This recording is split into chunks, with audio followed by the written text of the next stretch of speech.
নমস্কার বন্ধুরা, আমি সুস্মিতা। আমার চ্যানেল সুস্মিতার আজকালে আপনাদের সবাইকে স্বাগত জানাই। আজ আরও একটি ট্রাভেল ব্লগ নিয়ে উপস্থিত হলাম। আজ আমরা বেরিয়েছি মুম্বাইয়ের কয়েকটি দর্শনীয় স্থান ভ্রমণের উদ্দেশ্যে। এখন আমরা নেমে পড়লাম 2 হর্স পয়েন্টে। এখানে উল্লাস নদী ও পাহাড়ের মেলবন্ধনে এক অপরূপ সৌন্দর্য ফুটে উঠেছে, যা দেখে চোখ জুড়িয়ে যায়।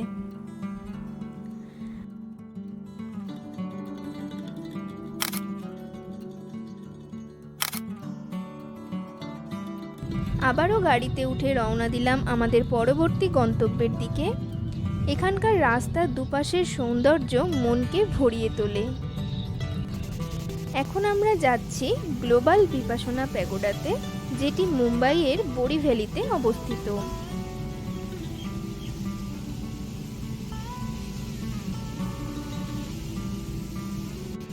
আমরা পৌঁছে গিয়েছি সেই অপূর্ব কারুকার্যে সুসজ্জিত প্যাগোডাতে।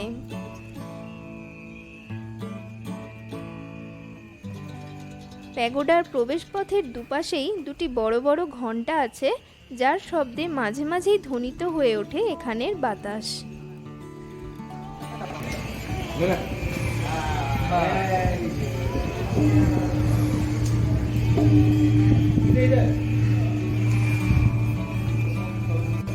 প্রবেশপথের ডান দিকে গেলেই এই সুসজ্জিত উদ্যানটি আপনার নজরে আসবে।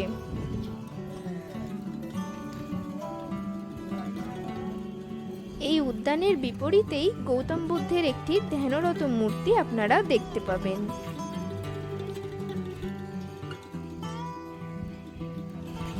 এই প্যাগোডার সর্বোচ্চ চূড়াতে অসংখ্য ঘুঙুর সুসজ্জিত রয়েছে, যা হাওয়ার দোলায় সবসময়ই মধুরিত হচ্ছে।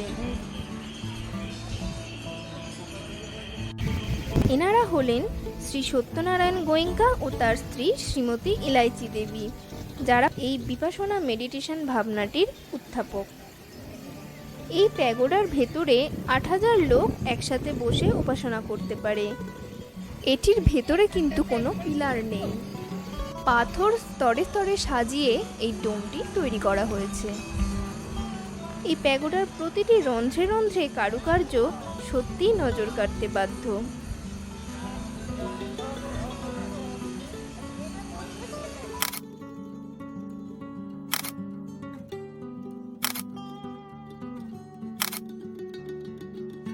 এখানে ভেজ রেস্টুরেন্টও আছে, যেখানে 50 থেকে 100 টাকার মধ্যেই বিভিন্ন রকমের খাবার আপনারা পেয়ে যাবেন।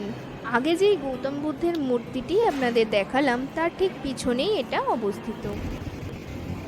খাওয়া দাওয়ার পর বাস ধরে আমরা রওনা দিলাম ভাইন্দা স্টেশনের উদ্দেশ্যে।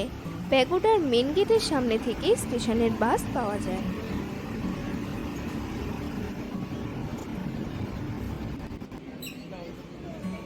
স্টেশনে দেখা পেলাম মুম্বাইয়ের পরিচিত এসি লোকাল ট্রেনের, যার কামরাগুলি দেখতে হুবহু কলকাতার মেট্রো রেলের মতোই।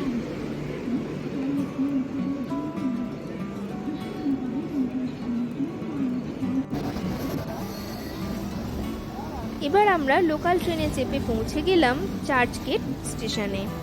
যাবার পথে ট্রেন থেকেই দেখতে পেলাম বিখ্যাত সেই ওয়াংখেড়ে স্টেডিয়াম। স্টেশন থেকে বেরিয়ে কিছুটা পথ হেঁটেই পৌঁছে গেলাম মেরিন ড্রাইভের সূর্যাস্তের সাক্ষী হতে।